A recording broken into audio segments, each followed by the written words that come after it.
There are thousands of DOS games. Most of them are terrible.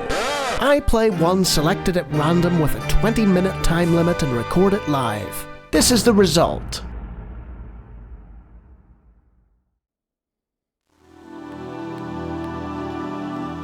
Terraglyph presents another random DOS game show. Shakespeare, this ain't. Oh, that's me told. This is Buster and the Beanstalk, a Tiny Toon adventure. Well, that's a nice opening theme. Let's see what they've got in store for us. Yeah, I'm gonna get a copyright strike, aren't I? Yeah, sure is under license. I'll probably reverse that. Riches beyond my wildest dreams. Ha! My tail feathers. But nothing, Rabbit. This door is locked. A little slack, please.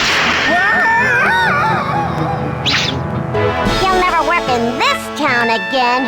A little heavy on the entrance, don't you think, Babsy? Can it, Buster? You're the one who's standing in front of a locked door with no key and no clue. Once upon a time, you were living a wonderful life when, through the laws of creative acquisition and international finance, a large multimedia merger created a loss of your assets. That means you lost your riches. Anyway, those riches were a bag of gold, the chicken that laid golden eggs, and a magical flying harp. Desperate times called for desperate measures, so you sold the family cow. Being a Wall Street washout, you ended up with a bag of magic beans instead of a wad of cashola. And in frustration, your comic relief tossed the beans to the wind. Blah, blah, blah, yada, yada, yada, and then a beanstalk. Who writes this stuff anyway? Your mission, should you choose to accept it, is to work with your cursor friend and find the pieces that make up the magic key, which are hidden somewhere in the lands of the beanstalk. When you've assembled the key, you can pass through the doors of the giant's castle.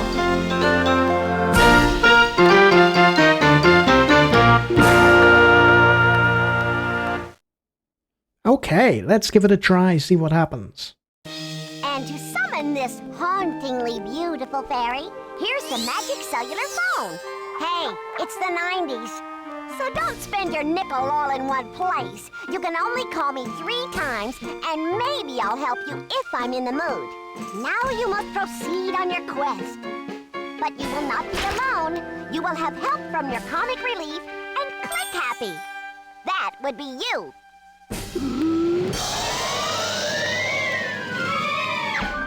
Oh no! Good luck and good riddance. What about the riches beyond my wildest dreams?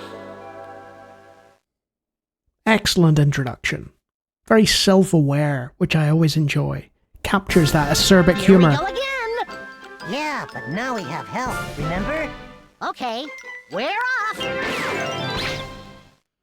Alright, we've established the motive, we've established the plot, and here we are. Welcome to Red Riding Hood Land.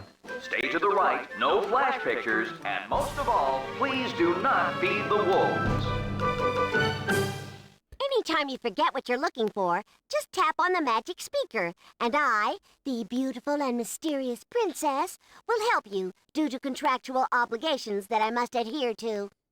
Find 3 birds that hate preservatives. Sounds like the airborne among us have discriminating tastes. Okay, back in the day, there were cartoons, and they had scripts that both the children could enjoy on a surface level, and little nods and little jokes to the adults who would watch it with the children, so they didn't get bored. And this entire introduction has been rife with those, like contractual obligations, a media merger, plucky protagonists, yada yada yada. I don't think plucky protagonist was said, but comedic side character and referencing the point and click aspect of the game in a fourth wall breaking manner. It's all classic Warner Brothers humor.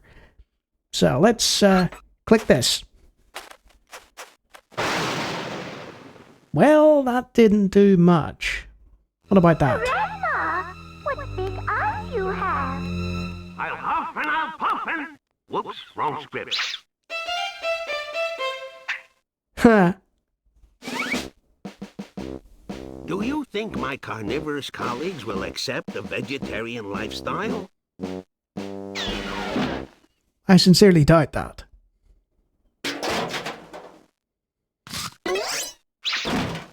Nice. So you have a series of things to interact with, but most importantly, there's mouse over changes in shade. So it goes from white to black when there's something that you can interact with, and it also changes based upon where you can go. So if we hit that, for instance, the screen will change. Get your peas porridge hot. Get your peas porridge cold. Get your peas porridge in the pot. 9 days old. Okay. Well, at the risk of another strike, let's hit the Acme jukebox.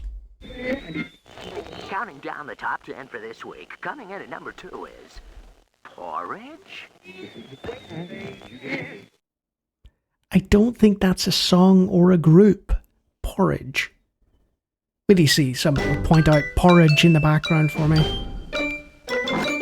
Grandma, I told you to water it only once a week. Are those new dentures? I didn't know people were sprouting the new fang look. Womp wow. Okay, can we go? I guess. Oh. Okay.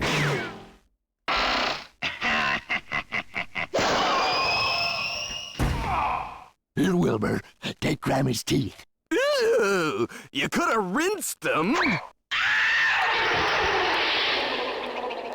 Good grief. That is a lot of voice acting. A lot of voice acting. So, we could continue interacting with things and, you know.